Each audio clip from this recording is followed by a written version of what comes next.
여러분 안녕하십니까? 뉴스룸을 시작하겠습니다. 수능을 나흘 앞두고 급격히 추워진 날씨, 올가을 들어 가장 추운 하루였다고 바로 어제 전해드렸는데 오늘은 어제보다 더 추웠습니다. 강릉에서 첫 얼음이 관측됐고 제주에는 지난해보다 일찍 첫눈이 내렸습니다. 이혜원 기자입니다. 오늘 아침 전국 대부분의 지역이 어제보다 더 추웠습니다. 서울은 어제보다 0.1도 낮아진 영하 2도, 파주는 영하 6.4도, 설악산은 영하 10.3도까지 뚝 떨어졌습니다. 장갑도 끼고. 우린 내일까지 입고 나왔어. 오늘 처음 입었어. 가을이 왔다 갔다 사라졌다.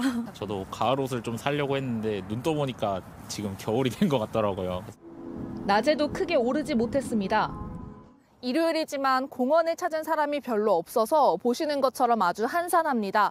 하루 중 기온이 가장 높은 대낮인데도 귀가 시릴 정도로 공기가 차갑습니다. 서울의 최고 기온은 5.5도, 대전은 5.9도에 머물렀고 남부지방도 10도를 넘기지 못했습니다.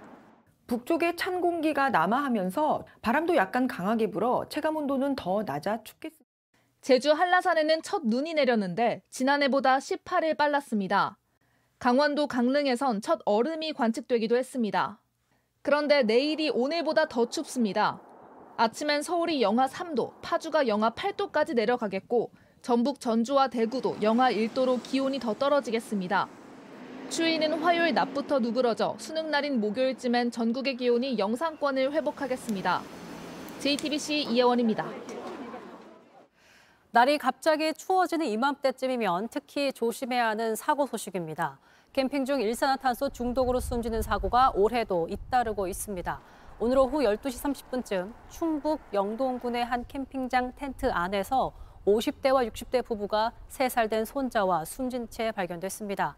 텐트 안에선 숯불을 피운 흔적이 발견됐고 유서나 타살 흔적은 나오지 않았습니다. 어제 경기도 여주에서도 캠핑을 하던 50대 부부가 화로를 피운 텐트 안에서 숨졌습니다.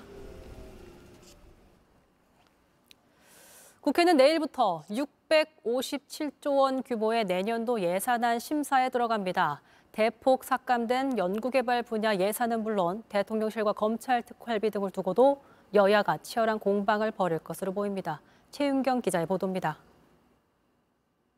내년 예산안의 최대 쟁점은 25조 원 규모의 R&D, 연구개발 예산입니다. 정부는 과학계 카르텔의 나눠먹기 예산을 구조조정해야 한다며 올해보다 16.6%를 깎았습니다. 다만 과학기술계와 야당의 비판이 계속되자 뒤늦게 일부 복원을 약속했지만 정부 기조가 바뀐 건 아닙니다. 혹시 정부가 못 챙긴 부분이 있으면 그걸 좀 보겠다고 했죠. 다시 원상 회복한다. 이런 취지는 전혀 아니다 하는 말씀을 다시 한번 드립니다. 민주당은 반드시 복원시키겠다고 했습니다. 권력기관 특활비 예산을 둘러싼 이견도 큽니다. 민주당은 특활비 TF를 만들고 대통령실과 법무부, 감사원 등 사정기관의 업무 추진비를 삭감하겠다고 벼르고 있습니다. 힘든 국민에게는 허리띠를 졸라매라고 강요하면서 정부 씀씀이는 늘리며 국민을 우롱하고 있습니다. 여당은 묻지마 삭감이라며 정부 예산을 최대한 지켜내겠다고 했습니다.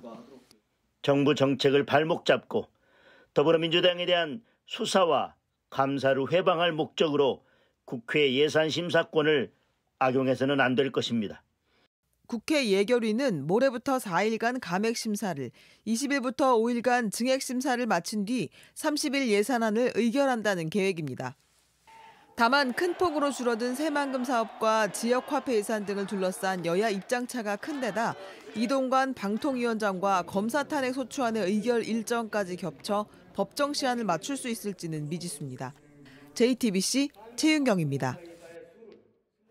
항공 운항이 늦어져 예정된 도착 시간을 한참 넘겼다면 승객들의 정신적 피해까지 항공사가 책임져야 한다는 대법원의 판결이 나왔습니다. 항공사들은 숙박시설과 교통편 등을 제공했고 매뉴얼에 따른 기체 점검도 충분히 했다고 주장했지만 법원은 받아들이지 않았습니다. 박병현 기자입니다.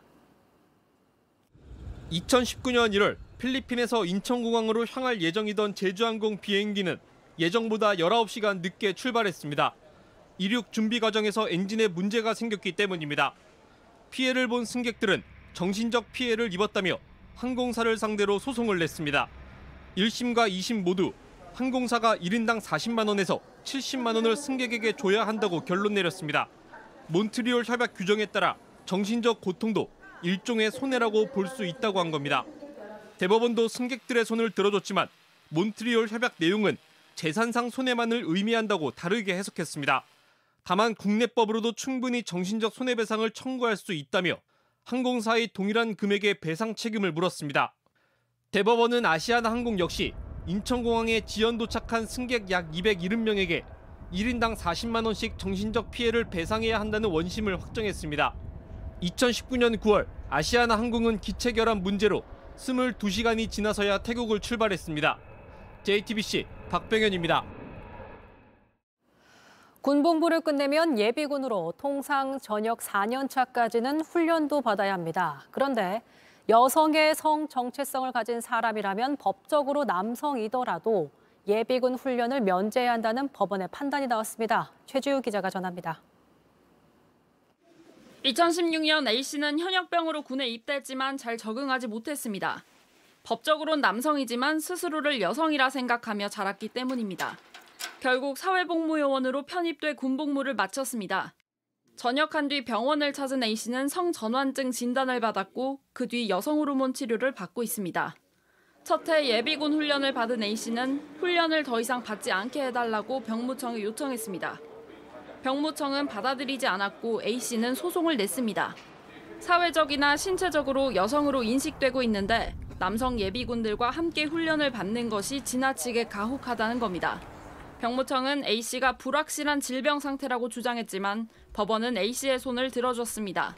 재판부는 A씨의 상태가 고도의 성별 불일치로 군복무에 지장이 있을 수 있다고 봤습니다. 또 한 차례 예비군 훈련을 받은 점 등을 봤을 때 A씨가 훈련을 부당하게 피하려 한 것 같지는 않다고도 결론 내렸습니다. 병무청이 항소하지 않으면 판결은 확정됩니다. JTBC 최지우입니다. 국제사회가 이스라엘을 향해 휴전을 요구하고 있지만 이스라엘은 하마스를 뿌리 뽑겠다며 요지부동입니다. 민간 병원 공습에 대한 비판에는 오히려 하마스가 병원을 인간 방패로 쓰고 있다며 반박했습니다. 이도성 기자입니다. 휴전을 요구하는 피켓을 든 사람들이 거리를 가득 메웠습니다. 팔레스타인을 상징하는 붉은색과 녹색 연기도 피어납니다. 런던과 파리, 브뤼셀 등 유럽 각지에서 수십만 명에 이르는 사람들이 전쟁에 반대하는 시위를 벌였습니다. 아랍권 국가 57개국 지도자들도 한데 모였습니다. 이스라엘의 즉각적인 휴전을 촉구했습니다. تؤكد المملكة رفضها القاطع لاستمرار العدوان والاحتلال والتهجير القسري لسكان غزة كما تؤكد تحميل سلطات الاحتلال مسؤولية الجرائم المرتكبة بحق الشعب الفلسطيني ومقدراته. 휴전 압박이 커지고 있지만 이스라엘은 인질이 모두 풀려나야만 휴전 협상이 가능하다고 다시 한번 강조했습니다. קודם כל אני חוזר ואומר, שליטה ביטחונית כוללת עם יכולת להיכנס מתי שרוצים כדי לחסל מחבלים שיכולים לצוץ מחדש של צה"ל, של מדינת ישראל. 그 사이 가자 지구의 인명 피해는 지금도 계속해서 불어나고 있습니다. 외신들은 병원 일대에 이스라엘 공습이 쏟아지면서 전력과 식수, 의약품이 끊기고 갓난아기까지 숨졌다고 전하고 있습니다. 하지만 이스라엘군은 병원 인근의 하마스를 타격했을 뿐이라며 병원에 갇힌 아이들의 대피를 돕겠다고 밝혔습니다. JTBC 이도성입니다. 지난 2014년 육군 28사단에서 가혹행위로 숨진 윤승주 일병. 군의 조직적인 은폐 사실까지 드러나면서 국가인권위원회 군인권보호관을 만드는 단초가 됐습니다. 그런데 이 군인권보호관이 얼마 전 윤 일병의 유족에 대한 수사를 의뢰했습니다. 어떻게 된 일인지 유선희 기자가 취재했습니다. 윤 일병 사건 각하 결정, 유가족에게 보복하는 군인권보호관은 즉각 사퇴하라는 푯말을 들고 있습니다. 윤 일병의 어머니와 누나, 홍정기 일병의 어머니, 이해람 중사의 아버지도 함께 모였습니다. 국가인권위원회는 윤일병 사망 사건 각하 결정을 철회하라! 철회하라! 철회하라! 철회하라! 인권위는 사건이 일어난 지 1년이 지났다며 육군의 사망 원인 은폐와 조작을 규명해달라는 윤일병 유족의 진정을 각하했습니다. 유족들은 납득하기 어렵다며 인권위원장실로 찾아갔습니다. 송두환 위원장은 1시간이 넘어서야 문을 열었지만 아무 대답도 하지 않았습니다. 답답할 때 고구마 먹었다 그랬잖아요. 그런 식으로 계속 끝이 없이 돌리시더라고. 그런데 며칠 뒤 같은 층에 있던 김용원 군 인권보호관 겸 인권위 상임위원이 당시 찾아왔던 유족들에 대한 수사를 의뢰했습니다. 인권위 건물에 무단으로 들어와 폭력적인 행동을 해 자신을 방에 감금하고 협박했다는 겁니다. 윤일병 어머니는 어이가 없다고 했습니다. 우리는 그 위원장님을 만나러 갔던 거였고, 근데 이제 사실은 없는 줄 알았어요. 하지만 김 상임위원은 유족들이 자신의 문을 두드리고 폭력적인 행동을 했다고 반박했습니다. 또 유족에게 별도의 시간과 장소를 정해 만나자는 제안을 수차례 해왔다고 말했습니다. 하지만 윤일병의 유족은 처음 듣는 얘기라고 했습니다. 너무 무슨 금시초문이에요. 지난 7일 김 위원을 불러 진정인 조사를 한 경찰은 유족들에 대한 조사 여부를 검토하고 있습니다. JTBC 유선입니다. 불경기와 고금리 상황이 계속되면서 학자금 대출을 제때 갚지 못하는 청년들이 4년 만에 7배나 늘었습니다. 취업의 문턱은 높아진 데다 이자 부담은 더 커지면서 청년들의 삶은 더 팍팍해지고 있습니다. 김도훈 기자입니다. 대학 때 학자금 대출을 받고 지난해 취업에 성공한 이욱빈 씨. 취직만 하면 바로 대출을 갚을 수 있을 것 같았지만 생각보다 쉽지 않습니다. 다른 대출도 더 얹혀져 있는 경우는 그거 이자 내느라 정작 학자금 대출을 못 갚고 있는 상황이고. 지난해 학자금 대출을 갚지 못한 청년은 4,700여 명으로 4년 만에 7배 늘었습니다. 같은 기간 갚지 못한 돈도 6배 가까이 불었습니다. 특히 금리가 본격적으로 오른 재작년과 작년 사이 학자금 대출을 갚지 못한 청년은 2배가 늘었습니다. 학자금 대출 금리는 시중 금리보다 낮은 1.7%라 금리 자체는 낮지만 다른 대출 금리가 오르면서 이자 부담에 시달리는 청년들이 그만큼 많아졌기 때문입니다. 학자금 대출 말고도 이제 다른 생활비 대출이라든지 이제 그것들이 계속 변동금리다 보니까 금리가 오를 때마다 이제 부담 가는 금액이 좀 더 많아지는 건 사실이죠. 한국장학재단은 학자금 대출을 갚지 못한 경우 다른 대출도 있는 경우가 대부분이라며 개인회생과 파산이 늘어 학자금 대출을 갚지 못하는 것으로 보고 있습니다. 임금 수준이 낮고 집세 부담이 큰 청년들이 높은 물가의 금리까지 치솟으면서 어려움이 가중되고 있습니다. JTBC 김도훈입니다. 코로나 팬데믹 이후 해외 직구 시장은 더 커지고 있습니다. 다만 받아보는데 비교적 시간이 더 걸린다는 단점이 있죠. 유통업계들이 이걸 보완하기 위해서 소비자와 가까운 나라에서 대신 택배를 보내주는 이른바 초국경 택배에 공을 들이고 있습니다. 국내 소비자로까지 확장될 수 있을지도 관심입니다. 공다솜 기자가 전합니다. 140여 개의 로봇이 영양제 재고 창고 위를 분주히 돌아다닙니다. 층층이 쌓인 7만여 개의 상자를 살피며 택배에 담을 물건을 찾는 겁니다. 사람이 일일이 작업할 필요 없는 오토스토어 설비입니다. 오토스토어 도입 후 공간 활용은 4배 높아졌고 일 처리 물량은 3만 박스에서 4만 박스로 증가하였습니다. 포장된 영양제가 향하는 곳은 일본과 호주, 싱가포르입니다.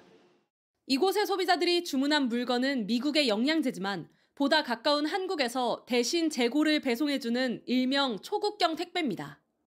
소비자 입장에서는 아무래도 더 빠른 배송으로 그 물건을 받아보실 수 있고요. 고객사 입장에서는 물류 비용을 절감할 수 있는. 팬데믹으로 이커머스 시장의 성장과 함께 해외 직구가 늘며 보다 효율적인 배송이 가능한 초국경 택배 시장도 커지고 있습니다. 하지만 국내 소비자들은 아직 초국경 택배로 물건을 받아볼 수는 없습니다. 관세와 안정성 문제로 소비자에겐 반입이 허용되지 않고 있어서입니다.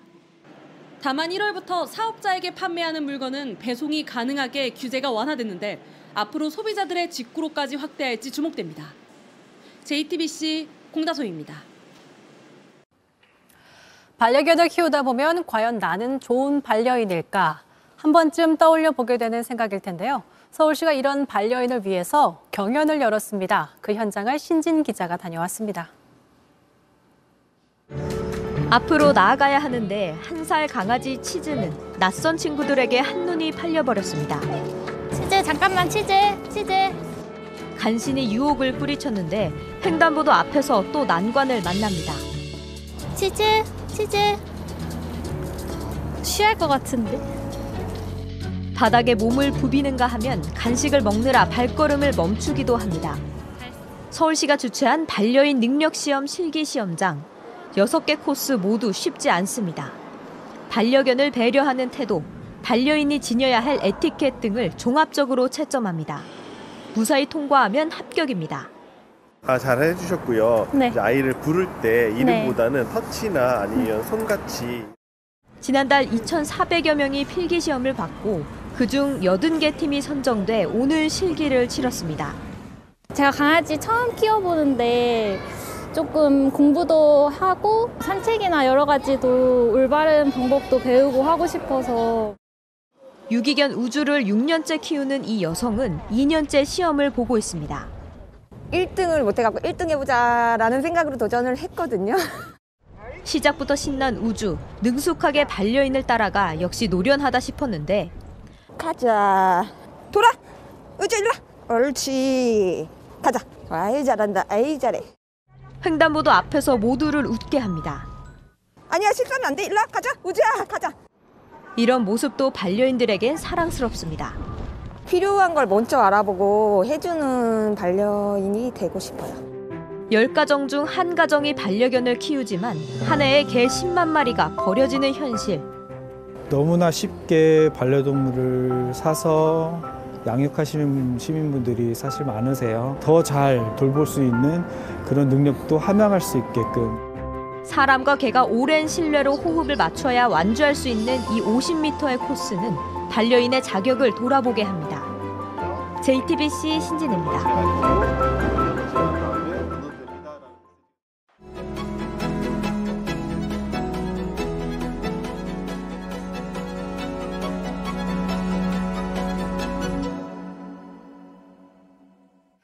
영화 러브레터. 지금까지도 한국인에게 가장 많은 사랑을 받고 있는 일본 멜로 영화로 자리하고 있습니다. 일본 영화계 거장 이와이 슌지 감독 뉴스룸에 오셨습니다. 안녕하세요. 안녕하세요. 반갑습니다. 감독님이 이제 한국 분들을 만나면 이 얘기를 가장 많이 들으신다고 알고 있습니다. 잘 지내셨습니까? 元気です。私は元気です。お元気ですか? 元気です. 러브레터 이후에 이제 어떻게 한국 팬들이 너무 많다 보니까 한국 팬들을 볼 때마다 조금 더 가까운 느낌을 좀 받으실 것 같기도 해요. 많이 환영해 주시기도 하고요. ラブレターがちょっと自分の人生においてもありえない状態だったんで、未だにあの時のことはなんか夢のような、あんまり実感がないというか、っていう感じだったので、そこから本当になんかそういったことのおかげで僕も今ここでずっと作品を作り続けられてる気がするんで、すごいファンの皆さんには本当に感謝しかないです。감사합니다. 그러니까 한국에서 감독님의 대표작은 어쨌든 가장 많이 사랑받은 건 러브레터인데, 감독님이 꼽는 한국 영화의 좀 대표작, 한국 영화 하면 떠오르는 작품이 있을까요? 個人的に一番好きだったのはオアシスって映画はすごい未だに忘れられない映画ですね。 그 영화의 어떤 점이 좀 좋으셨습니까? でもなんか自分の作風とも少し似てるというか、ちょっとこうすごくリアルな部分とちょっとファンタジーな部分があって、ですごいピュアでちょっと最後まで本当にこうずっとこうなんていうんですか、胸が締め付けられるような作品で素晴らしかったですね。 자, 이번엔 영화 키리의 노래로 돌아오셨습니다. 동일본 대지진을 영화의 중심이 되는 소재로 쓰신 이유가 좀 무엇인지 궁금해요.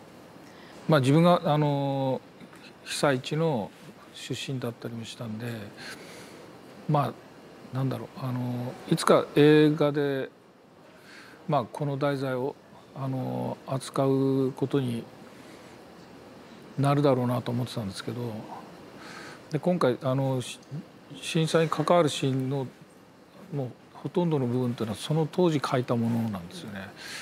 当時10年前ぐらい、当時の時間だとちょうど10年ぐらい前のその短編と2つが融合して一つの形になったっていう感じでしたね。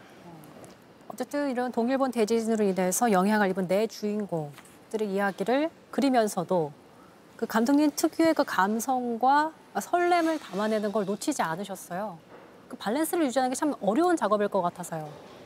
全体で一つの震災という見方もあるけど、その個人個人における震災との向き合い方っていうのもきっとあるんだろうっていうのは、なんかそういう自分の近しい人たちが亡くなった体験も含めてこう、まあ自分なりにこうなんていうんですかね、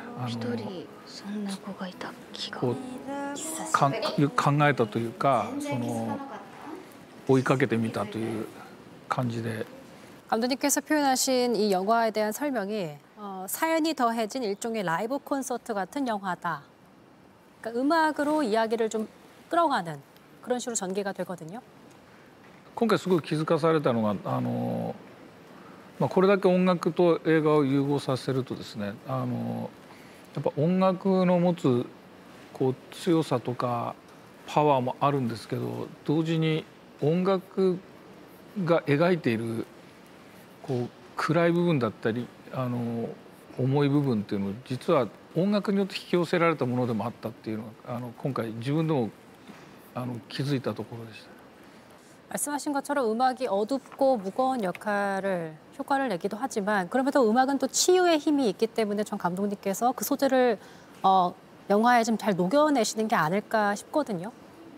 映画そのこっちの方をまあこうなんだろう可視化して見えるように絵にしていくんで、そうすると割とどの曲もなんかそれを絵にしてみたら意外と想像以上にやっぱり人のこうなんか痛みとか苦しみとかそういったものが実は描かれていて、それを音楽で聴くことによって癒されるというような。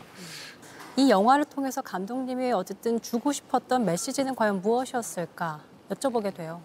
今回もそうだし今までもそうなんですけど、なんか僕自身がこう探し続けてるというか、最初からメッセージがあってこれを伝えたくて映画にしてるという、僕自身が何かを探して、音楽もそうですし、まあ、いろんな物語もそうなんですけど全部を感じて何か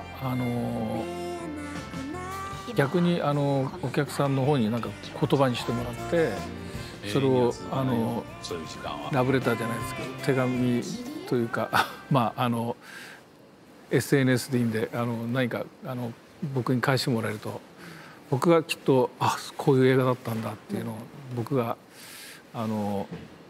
やっとそこで何か僕も答えが出るのかなと思ってるんで。 감독님께서 소소하지만 가슴에 와닿는 순간을 영화에 담고 싶다라고 말씀하셨습니다. 그런데 사실 영화 시장도 많이 달라졌고 OTT라는 것들이 생기기도 했고 약간 뭔가 조금 더 자극적이고 뭔가 좀 더 빠른 템포의 그런 것들이 익숙한 대중들이 더 많다 보니까 이 호흡을 어떻게 이 간극을 메워야 될까 고민이 더 많으실 것 같습니다. いろんな見方があること自体は僕はそんなに否定的ではないというか、まあ作ってる側からしたらもう本当に予告編を見てもらっただけでもありがたいので、こんな映画かなと思うだけど、なんかポスターの前で立ち止まってなんか面白そうな映画だな、でも結局映画見ませんでした。でもまあその一瞬その人の人生のほんの一瞬だけでも僕の作品にこう関心を持ってもらえてるってことになるんで。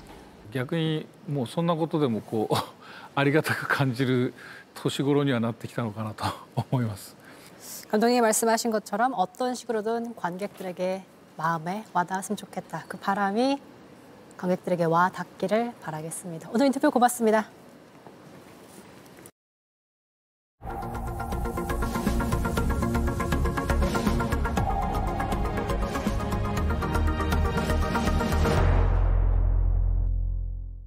뉴스룸이 준비한 소식은 여기까지입니다. 시청해주신 여러분 고맙습니다.